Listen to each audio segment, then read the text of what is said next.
peu du chapitre 6 de Meshat Yesharim. Donc le Rav parle de le deuxième degré, la zrizout, la rapidité.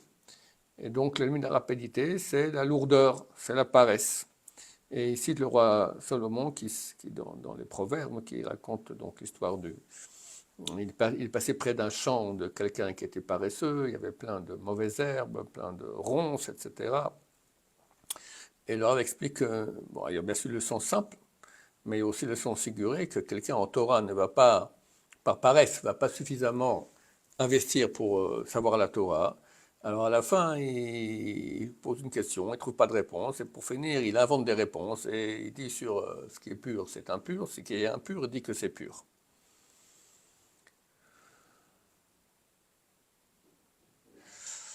Et il éclate les barrières qu'ont mis les sages d'Israël. Et quelle est sa punition? Comme c'est écrit aussi dans les écrits du roi Salomon, dans l'Ecclésiaste, celui qui éclate les barrières des sages, alors il sera mordu par un serpent. Voilà, c'est là qu'on est arrivé. Vaïno, c'est-à-dire, car le mal du paresseux ne vient pas d'un coup. Et la mais de façon progressive. Sans qu'il sache et qu'il ressente ce mal qui est en train de conquérir. Car voici, il est entraîné d'un mal à un autre mal, jusqu'à ce qu'il se retrouve complètement noyé de façon absolue dans le mal. Voici, au début, il manque les efforts qu'il aurait dû faire. À cause de cela, il ne va pas étudier la Torah, tout ce qu'il aurait dû apprendre. Et du fait qu'il manque maintenant dans l'étude, lorsqu'il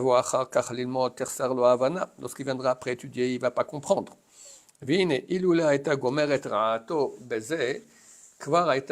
Et si déjà ça s'arrêtait ici, ça aurait été déjà un grand mal. Mais ce mal va aller encore se multiplier et grandir. Parce qu'il veut quand même comprendre ce qui est écrit, cette paracha ou ce chapitre. Il va y montrer des faces qui ne sont pas comme la halacha. C'est très grave. Celui qui montre dans la Torah des choses qui ne sont pas comme la halacha, c'est très très grave. Et il va gâter, détruire la vérité et la changer. Il va transgresser les décrets et les barrières.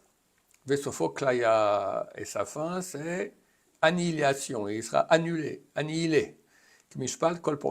Comme tous ceux qui éclatent les barrières des sages d'Israël. Amar Shlomo, a dit le roi Salomon. Et j'ai regardé, j'ai observé, et j'ai ramené cette observation à mon cœur. Il bodanti ala davar hazé, le Rav explique ici, j'ai réfléchi sur ces choses-là. Vérité, godel ara shebo, j'ai vu tout le mal qu'il y a là-dedans. C'est comme un poison qui va et qui s'épanche dans le corps lentement. Et on ne se rend pas compte de son action jusqu'au moment de la mort. Quelqu'un qui est piqué par un serpent, il ne se rend même pas compte. Des fois, quand j'étais jeune, une fois on travaillait dans les champs ici en Israël, un ami il se fait mordre par un serpent, mais il a cru que c'était une pierre. Puis après, il a gratté, puis il a vu qu'il y avait deux petits trous rouges comme ça. C'est une vipère, d'accord, il ne faut plus bouger. Mais s'il continue de travailler comme ça, en attendant, le venin il monte, conserve déjà la tête, c'est trop tard, le type il meurt. Donc là aussi, le paresseux, il croit que tout va bien, il fait du mal à personne, il ne se rend pas compte qu'il est complètement à côté de la plaque et qu'il est complètement pris par ce poison, et quand il s'en rend compte, c'est trop tard. Vezeu, et c'est ce qui est écrit, match et note, etc. Un peu de sommeil, on a vu ce verset auparavant, un peu de sommeil, un peu de somnolence, et vient de façon nonchalante, Rechecha, ta pauvreté, au Marsocha Kishmagen, et ton manque, comme un combattant. Donc voilà, c'est déjà trop tard à ce moment-là, quand déjà tu es en situation de manque terrible, c'est trop tard. Et voici,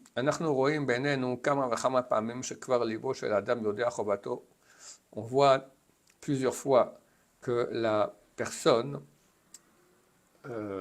son cœur connaît déjà son obligation sur terre. Et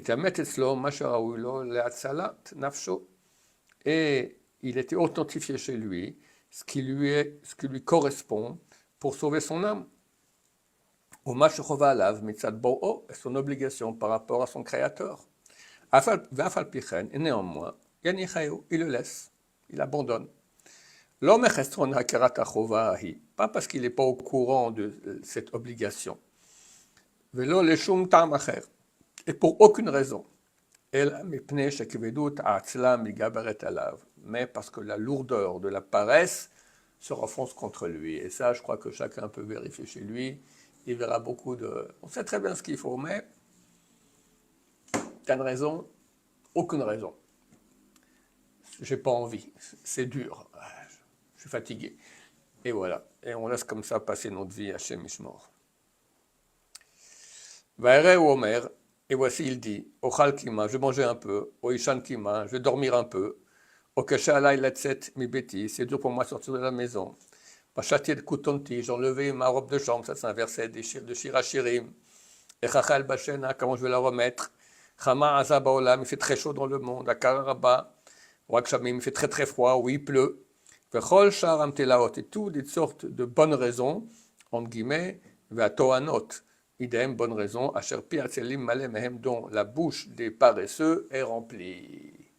Voilà, tout des bonnes raisons, on ne dit pas, ouais, je suis fatigué, j'ai pas envie. Non, mais t'as vu, il fait mauvais temps, il fait beau temps, hein, je vais manger un peu, boire un peu, me reposer, tout ça, je suis un peu fatigué. Après, en attendant, toute la vie passe, Hashem Ishmor, Hashem Ishmor, Hashem Ishmor. Aïe, aïe, aïe, aïe, aïe. Ou ben kach.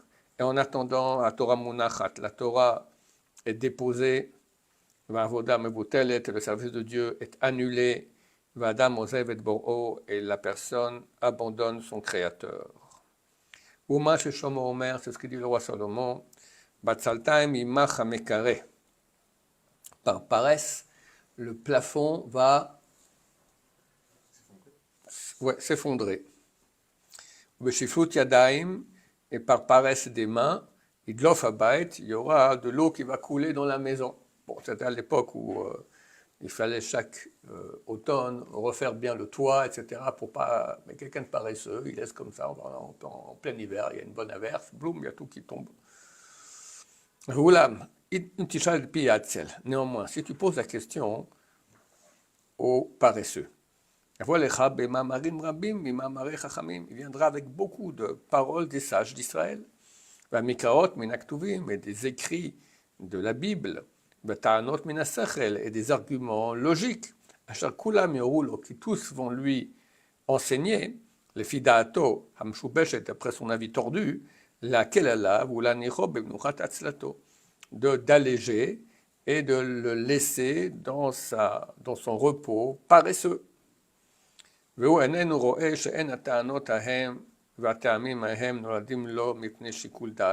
ne voit pas que tous ces arguments et toutes ces raisons qu'il amène naissent.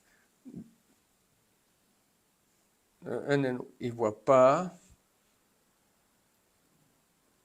Il ne voit pas que ces arguments et ces raisons ne naissent pas de sa raison. Et là, même corps atzlato hemnovim, mais de la source de sa paresse, ils viennent. Asher beyota hi goveret bo, vu qu'elle se renforce en lui.